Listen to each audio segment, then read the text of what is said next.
It's amazing. It's been a year since we organized this effort, and it's an effort that candidly goes back, I want to say 13 years, but at least a decade. I was given I don't know if it was the TV program 2020 or 60 Minutes. I'm not sure it was 60 Minutes, but it was a program like that. And someone sent me at the time, back in the videotape days, we didn't have DVDs yet, a videotape of this Midtown Community Court. And they said, you know what, San Francisco should look at this model. And I took a look at it. I was a supervisor at the time, and I held a hearing on it. And I'll never forget, the hearing was a debacle. Everyone showed up, was vehemently against it. They were outraged that I brought it up. They said, this is just an attempt to criminalize poverty. And I immediately was flustered by that and frustrated by that. And as a consequence, not that I'm one of those guys that usually backs away from engagement, I remember after that sort of taking a moment, a pause, and basically shelving the idea for some time. At the time, it was a different DA. You had Terrence Hallinan. And I remember Terrence came to the hearing, or sent someone to the hearing saying, we already do this, and we don't need another model, that we have community courts all over the city. And that was sort of the argument then against moving forward, that there vehement opposition, Coalition of the Homeless, everyone showed up saying this is terrible, and then the DA saying we're already doing it, and so it got shelved. A number of years went by, and I said to myself, I don't see things getting better. I think things getting worse. I don't see the outcomes at the Hall of Justice improving. And candidly, I don't see all these other community justice centers at work, meaning I don't know where that evidence was that these were even making a difference or adding any value, and decided then to call a hearing about the quality of those programs. And all of a sudden I got a lot of feedback from community folks saying, no, they're not that, they're not everything they're saying they are, that these things are not having the impact. And then that got me back into this focus. Ultimately ran for mayor. I had some other controversial issues that I engaged in, Karen Cash, some others. Then eventually said, you know what, it's time to revisit this, because someone sent me a DVD this time about the Red Hook community model. So now I had the Midtown community model, the Red Hook community model, and I said, you know, it's time to get to New York City. And I flew out to New York and met with the judge in the Midtown court and spent an afternoon listening to all the cases and all the life stories of people that came in front of the judge, and was there immediately convinced that this was the right thing to do. And I wasn't going to be pushed back on this, and that I was committed to it. Kamala Harris was right there with us. Kamala said, you know what, we need to do this. She acknowledged that what they were doing with these other community justice centers, or versions of it, community courts, weren't that impactful from her perspective. She liked the model, wants to be more supportive, but thought we needed something else. And interestingly, our public defender wrote an op-ed in support of a community justice model. The irony of that is not lost on any of us here, because he's not participating in this. But actually, I still have that op-ed that he wrote saying this was a good idea. And I thought, all right, now we've got the momentum. And we then went to Nancy Pelosi, Speaker Pelosi. We said, can you help us with an appropriation federally? She said, I'll process that appropriation. And we began the process locally to put a few dollars up of general fund. And we organized this effort with support from members of the Board of Supervisors and the community, because the most important piece was to have the community buy-in and to have neighborhood leaders and others say, you know what, we're willing to try this. We're not convinced necessarily, but we're willing to give this a shot. And here we are a year later, long-windedly, and I'm very proud of the progress, and I'm proud of the impact this has had. And I think in so many ways we've proven to our critics that we were sincere and we are resolved to do things in a different way, in a more enlightened way, that this is not about criminalizing people. This is about engaging people and creating a pattern interrupt. And ultimately, exactly, getting people out of that system of this revolving door, in and out of the system and actually creating a framework where they can get the underlying support they need so they don't have to be rearrested and reconnected to the criminal justice system. And that's the irony, is that the critics still complain about this as being punitive, when in fact it does the opposite. And it actually creates a framework of engagement that turns people's lives around. And that's why I'm very honored to have you guys here and to hear your stories, so you can tell me if A, I'm wrong, B, I'm misleading anyone, including myself, or been misled, and then give me a sense of whether or not this has had an impact on your life in terms of the behavior that you were engaged in, and now the prospect that you're moving in a different direction. Jump in, guys. Yeah, Mr. Mayor, I think this program is well funded, and it has rehabilitated put certain individuals that were in, going in and out of jail. It's given them a second chance to rehabilitate their lives and get on the right track and stay on the right track. It's done that for me. I'm not using drugs anymore. And because if I went to jail, I'd probably got out and start resume my drug addiction habit. But actually, it's well worthwhile, because it gives the person incarcerated an option to reform himself. When you get a furlough from the county jail or city prison or whatever, Right. But it gives you the opportunity to reform yourself. And when did you first engage in the CJC? When did you end up down here? This is last year, 2009. But I relapsed temporarily. Right. I went back to jail. Me and my girlfriend had some problems. But anyway, I'm back on track now. I'm going to say I've been here about 3 months. 3 months? Yeah. And you and it was Judge Albers, or was it Judge Georgia? Yes, it was Judge Albers the first time. But Yeah. Judge Georgia, Right. she, I'm not, attending her court right now. She's behind you, so we have to be nice. Thank you. That's all I was saying. For me, I feel from the time I met the people that work here up until now, I feel like I've been treated with nothing but respect. And I've been treated like a human being. When I was at jail, the exact opposite. I live close to the area. I feel this has kind of reintroduced me to something that, if you asked me 2 years ago, would I be doing what I'm doing? Would I be clean? Would I be, doing well? I never would have thought I would be doing this well. It's kind of given me a station. And also in the criminal system, people don't explain anything to you. Right. It's almost kind of like you're expected to know what to do. Yeah, interesting point. And I had no idea what to do. I hadn't been in trouble, up until I was 36. And coming here, it just really, it was like a base, for me to get services, first of all. And that's one of the things that I think is most important, is that people I have seen come here have gotten services. They've gotten housing. It's not like they get the runaround, Right. which happens constantly. So, honestly, I can't think of any bad things that have happened here. It's all positive. All the people at groups are, it's looked at as harm reduction, I think. Right. And Exactly. I'm all for harm reduction, whether it be needle exchanges or something like this. I think involving us, people, we're all just people. And it's very easy to label yourself Sure. when you're going through something like this. Of course. So I think I feel like they've helped me kind of take the label off and go on with my life. And you had drug issues, personal use, or were you selling, or how'd you end up here? Marijuana for sale. I to be honest with you, I never thought what happened would happen, but that's not the important part.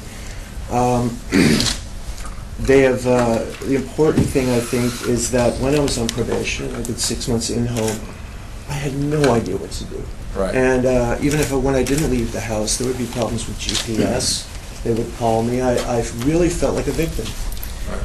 As soon as I saw Peter, as soon as someone from here approached me while I was in jail for violation of probation, I instantly felt positive.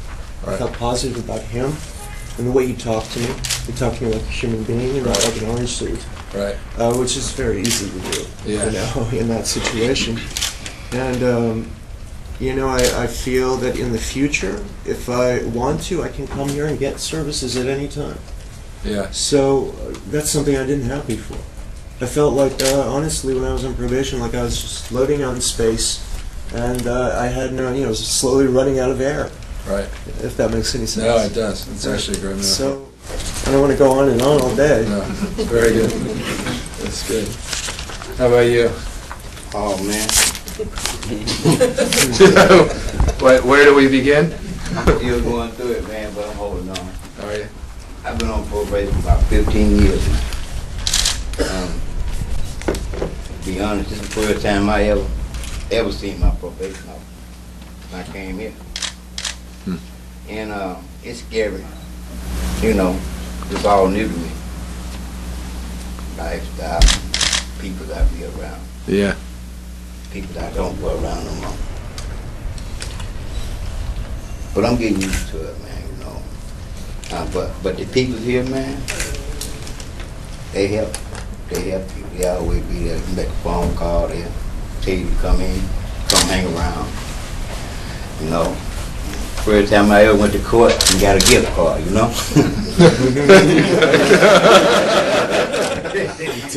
Man, it's the first time I ever did what I supposed to be doing, man.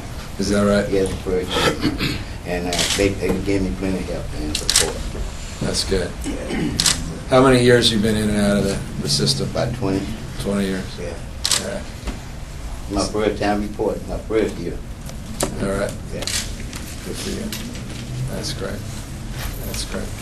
How about you guys? Mr. Mayor, my name is Carl Hall. I'm happy with your acquaintance.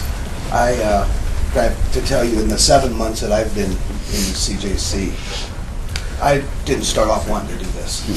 I started off wanting to get out of jail. Right. I was in jail. I was doing a county year on a probation violation, and I was given the opportunity to do this. Yeah. And I asked if it got me out of jail. And they said, yeah, I get you out of jail today. And I said, I'll take it, which is something that we do all wrong all the time, people in jail all the time. We take whatever gets us out of jail. Give me probation. We don't know what probation means, but give it to me. I'll take it. We end up going back in and out, in and out. I actually left jail and went back, continued to do the things that I had done for a period of time that got me in jail. Mm-hmm. When I finally had decided, and this was without, it all happened without my permission. I mean, it all happened without me consciously saying, okay, I'm going to do this. I stopped doing heroin. I stopped doing crack. I stopped committing crimes. All within the same 2-week period while I was at CJC. And the people at CJC, the program directors, Peter, and Jamie helped me out a lot to direct me in what I was doing. They helped me to get into methadone maintenance. You know, they helped me find the routes to go through GA. I'm still waiting to get approved for GA, but the system was here for me to take advantage of it. I was one of those people who may have just as easily gone back to doing what I was doing before, ended up back in jail, and would be sitting in San Quentin right now. I believe today that I would be sitting there were it not for CJC, because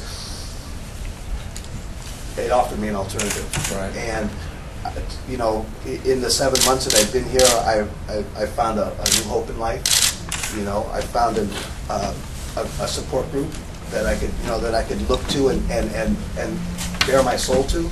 You know, I've gotten lucky enough to found the love of my life, and I'm engaged to be married. You know, in just a short period of time, and this is all has happened around me, and I've just kind of been you know, grabbing somebody's hand, and they pull me through. They pull me through the whole process with it, and so I mean, I have nothing but good to say about it, because it's helped me. It's given me a new lease on life. You know, I mean, I'm almost 50 years old. You know, I'm like no spring chicken and never been to the penitentiary before, so going to the penitentiary doesn't seem like a good option for me. And had never really wanted to take the steps to change my life. Mm-hmm. Now that it's come to me, you know, and it's on my doorstep, I wake up every day and I'm happy. You know, I smile even though, you know, I don't have permanent housing right now. You know, even though, you know, I'm still looking, you know, I'm still looking for a job, and I've had jobs that, you know, lasted for a certain period of time. But I've done the things that I've had to do, and nothing that's gotten me discouraged has made me go back to using heroin again. Has got me to go back to committing crimes again. And I look at it as the support of the people at CJC has helped me that. So that's very much my story. Thanks, man. Hello, Mr. Mayor. My name is Elaine Hopkins. I've been with CJC for like 4 months.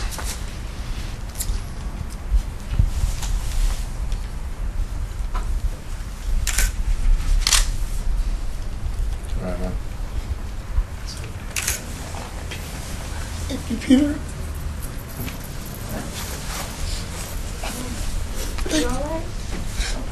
Thank you for your help. So, been in CJ 4 months. I thought this place was bullcrap. But since I've been here, I had an opportunity to get myself in City College. That's for the next semester, though, but it's okay though. But I will be there. I've joined the Asian neighborhood design because I want to get into that. It's, I had a test today. I had to rush over there, take the math test, the reading test, and be here by 11 o'clock. So I made it. I was looking at 6 years in prison. But since I've been here, I just want to it works. It really does. And my life is back on track now. And no crack. I've been off crack for 4 years, but I was the kind of guy that likes to sell crack, so I don't want to do that no more. So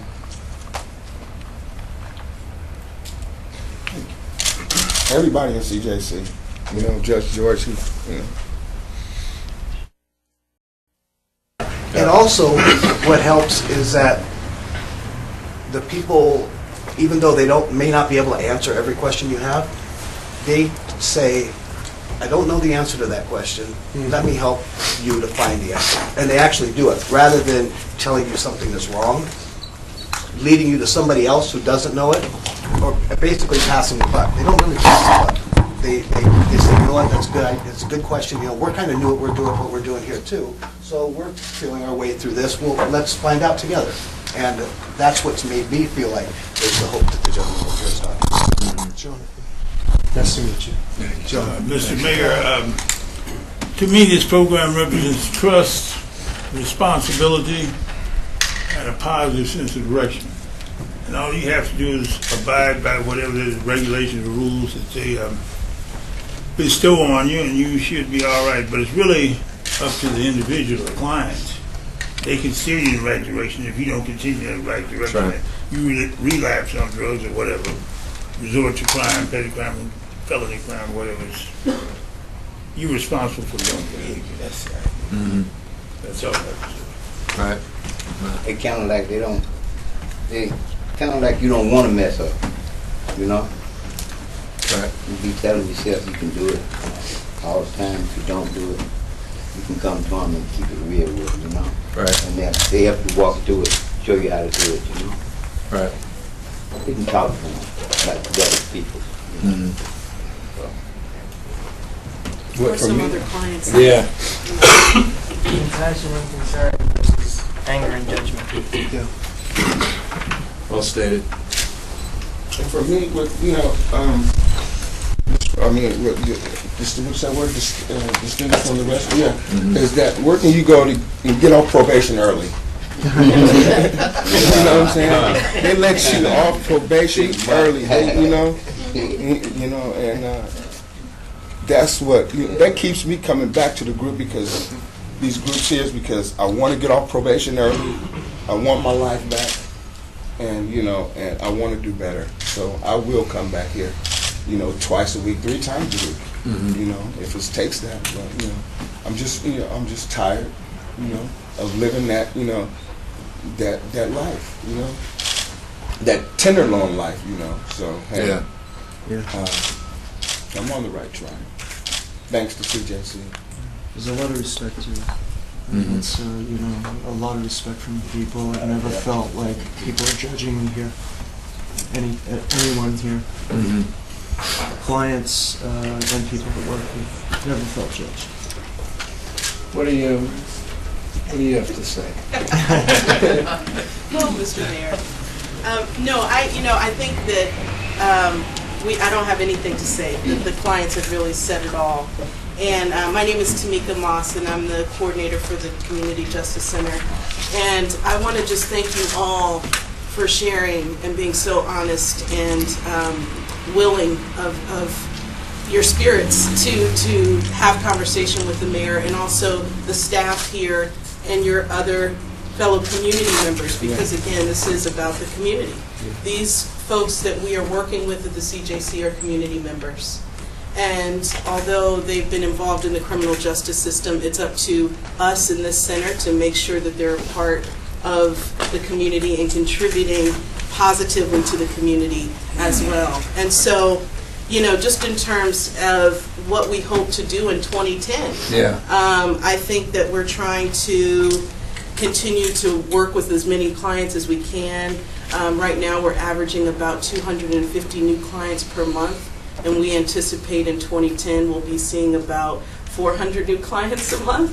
And so, it's going to be really important for us to utilize our resources really effectively and efficiently on site and with the community partners who are already doing the work.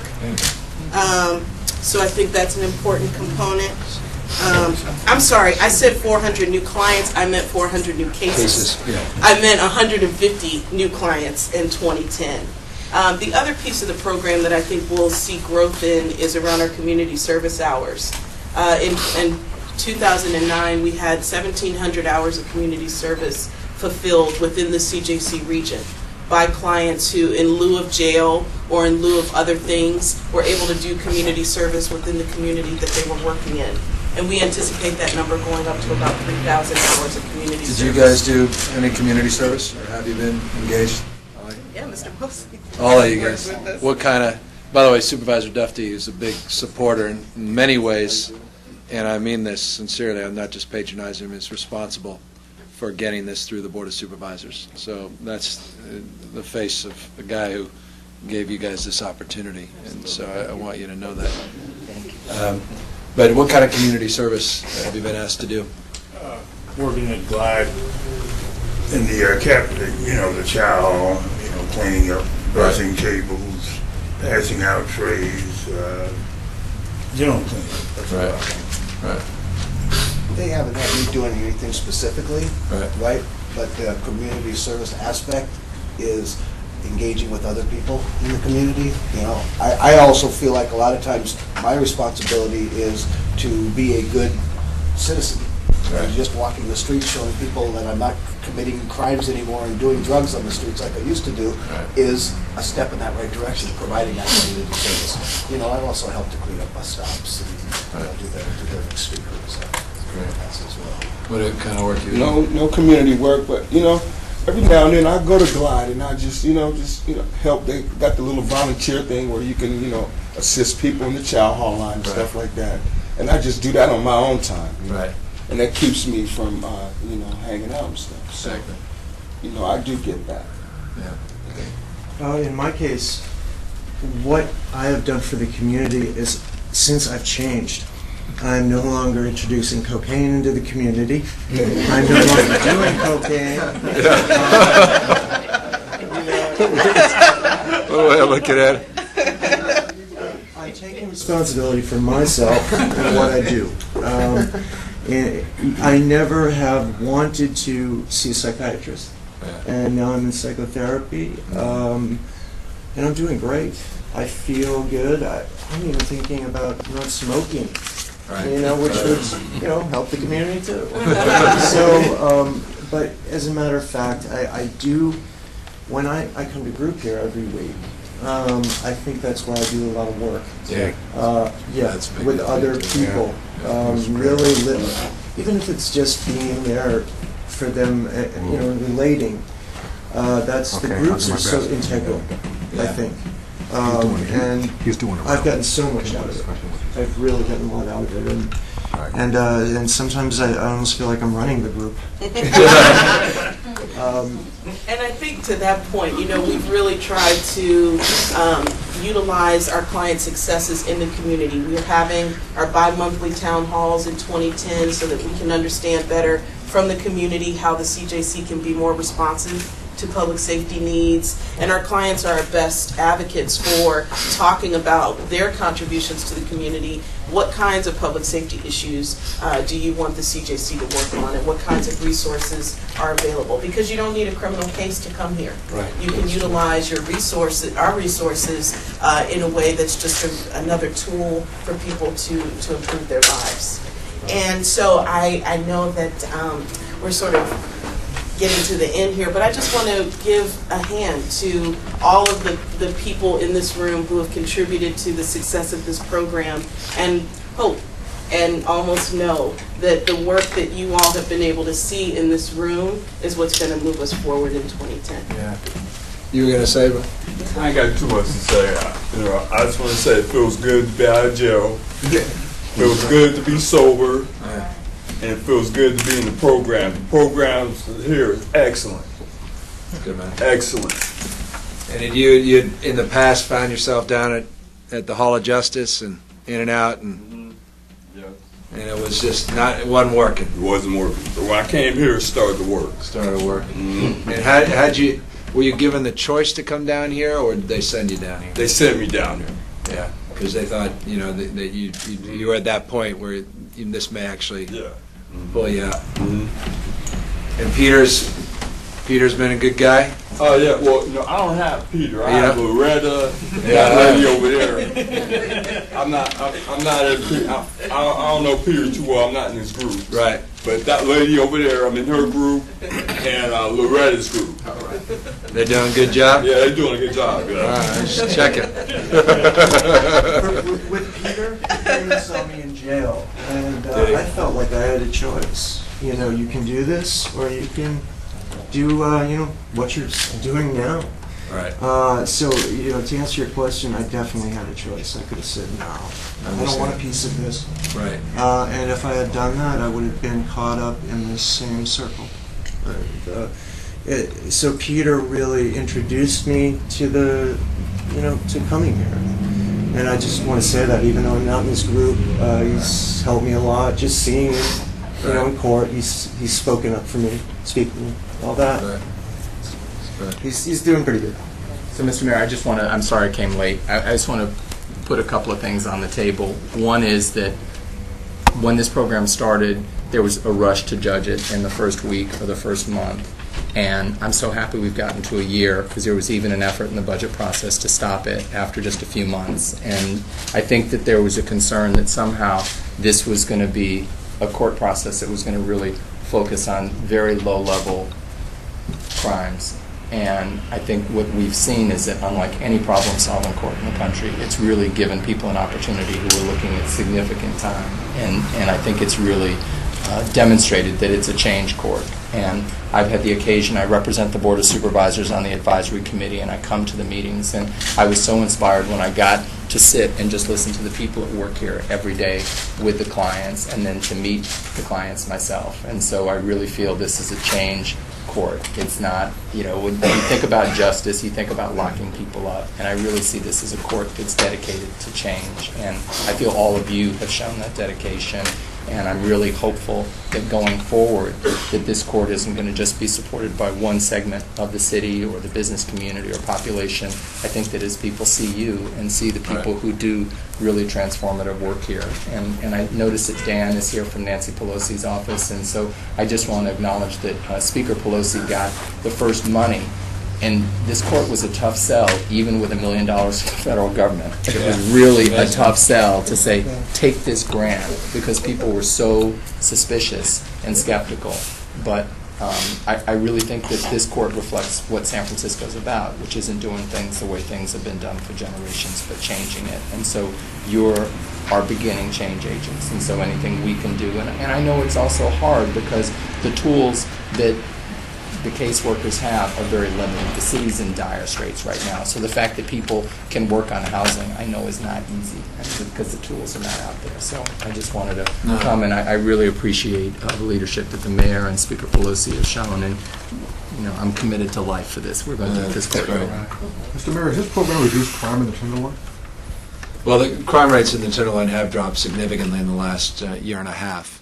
Not just homicides, but we've seen a reduction in violent crimes.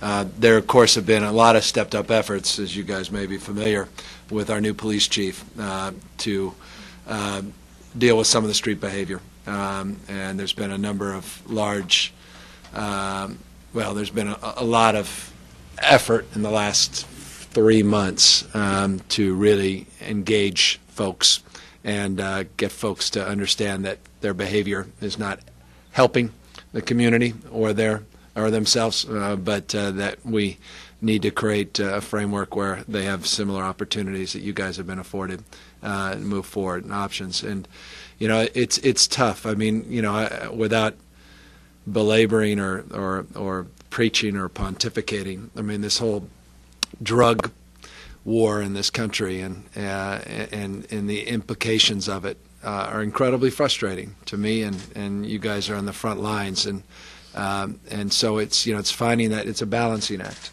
You've got to respect the rights of a mother in a stroller to walk the streets without feeling threatened or without feeling that they don't have equivalency of rights to walk those sidewalks and to use the parks and to feel like their kids are safe, and that people that may be hurting themselves can find them way into having an impact that's negative on their community. So it's I think it's had an impact in the neighborhood, and I think it's having, more importantly, perhaps an impact on real people's lives. And that, at the end of the day, is the point, and I think it's the point Supervisor Dufty was making.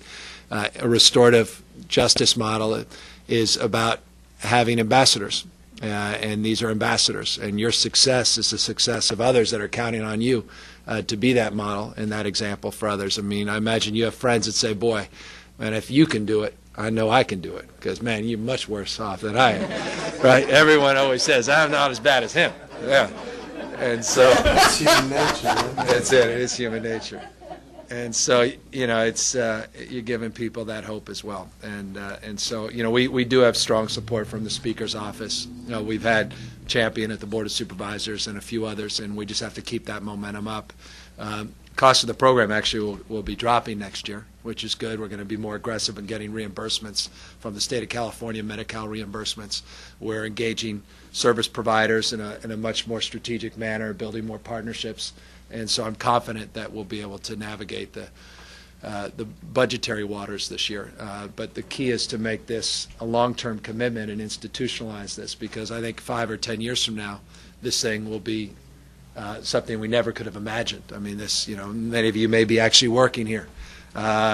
Seriously, you may be employees here making a difference, and that's the opportunity to really build this and bring it to other parts of the city. So it's not just south of Market Tenderloin. Tamika, to Tamika's point, I'm sorry. We're working. I think. I think we have the exact number in the back. It drops down to 817 from 13, somewhere in there. I just want to credit Tamika also, because in creating change, there's been a need to really engage the different parts of the public safety system, and it's not been something that's happened overnight. And so just working with the police department and getting officers to think differently about how they process their cases, and stations have not been identical. I mean, it's taken some effort in working with the DA's office and Judith and Paul, and we have the private attorneys that represent clients, and so it's been I think it's been a process again where we've reached a certain milestone, and I think it's taken a tremendous amount of effort. You gave me homework 3 weeks ago, and I just want to let you know that I got funding from the POA and the firefighters, and so we have a crossing guard now at Demariac Academy. Hey, by the way, well done. And so, we have a middle school right next to St. Boniface, and they wanted a I'm going to take crossing credit guard. for it, too. Yeah, you can, because he pulled my coat and said, you need to do this. So You actually did that. Well done. They're paying privately for the crossing guard until the new fiscal year, and then it's going to go in the city's crossing guard budget, Well done. hopefully. Well, we Right do have to hold session here. Oh, you do? Oh, yeah. You guys are. In the next few minutes, so I just want to give a hand. Thank you, guys. Thanks for courage to be here. Thank you, guys. Great, nice to see you guys. Thanks for all the cameras. Not easy to do this. Thank you. Yeah, terrific. Keep it up, man. Congratulations. Congratulations.